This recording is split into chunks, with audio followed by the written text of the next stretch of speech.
Hi everyone, get ready for expert tips, practice questions, and clear explanations, all designed to make your NCLEX journey smooth and stress-free. Subscribe now and let's make NCLEX success easy together. Question 41.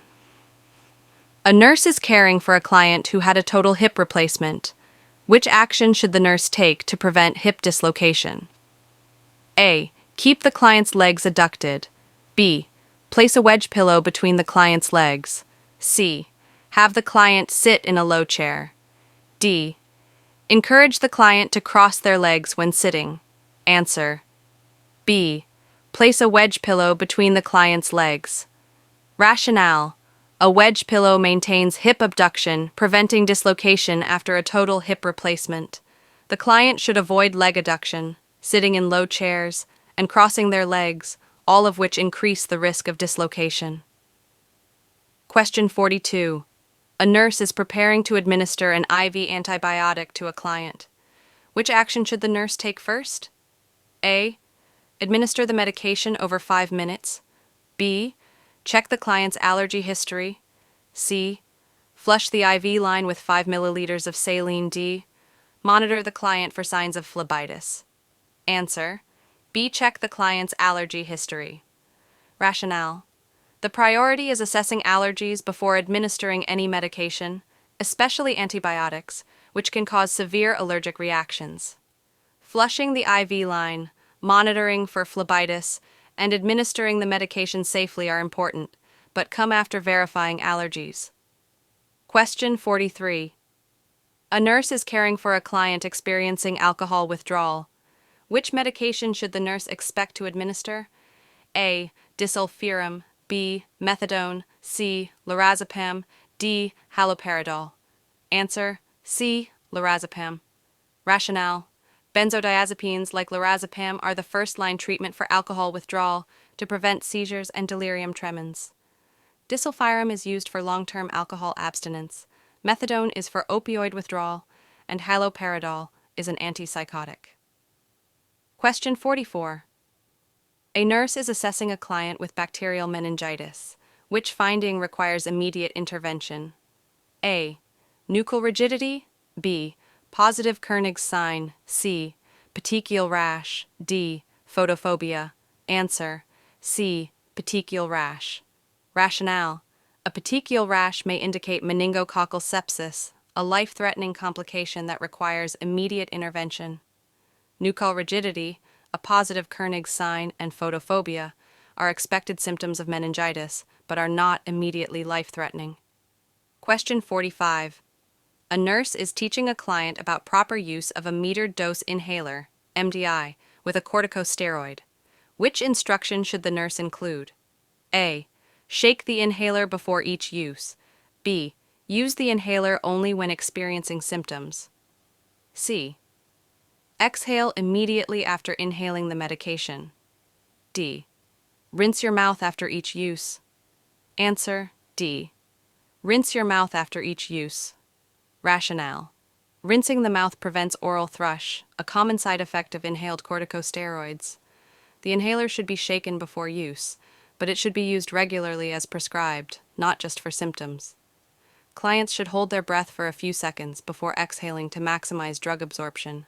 Question 46. A nurse is assessing a client with hypocalcemia. Which clinical manifestation should the nurse expect?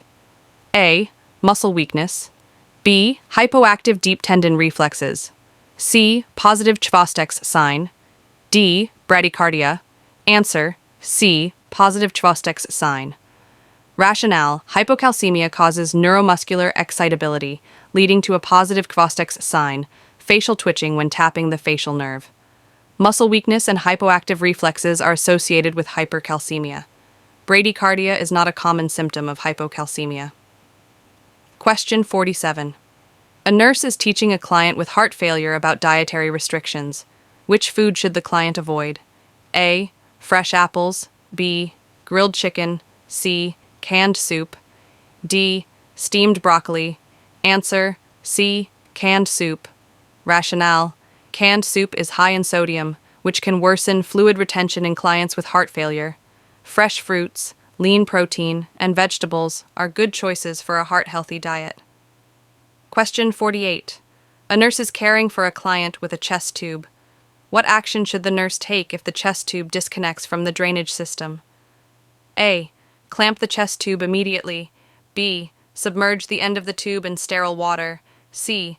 Reinsert the tube into the client's chest. D. Cover the insertion site with a dry, sterile dressing. Answer: B. Submerge the end of the tube in sterile water. Rationale: submerging the tube in sterile water creates a temporary water seal, preventing air from entering the pleural space and causing a pneumothorax. Clamping the tube can lead to tension pneumothorax. Reinserting the tube is outside the nurse's scope of practice. Question 49. A nurse is administering digoxin to a client with heart failure. Which finding requires the nurse to hold the medication? A. Heart rate of 55 beats per minute. B. Blood pressure of 140 over 90 millimeters of mercury.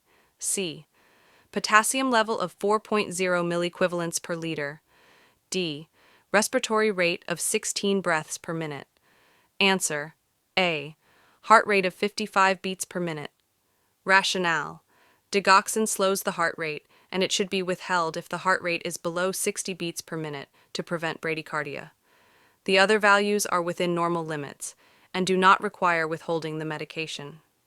Question 50.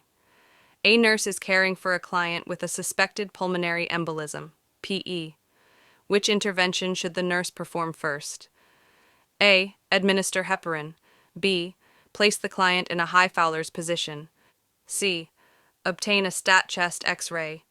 D. Encourage the client to ambulate. Answer: B. Place the client in a high Fowler's position. Rationale: positioning the client upright optimizes oxygenation. Administering heparin is important but not the first action. A chest X-ray is necessary for diagnosis, but oxygenation is the priority.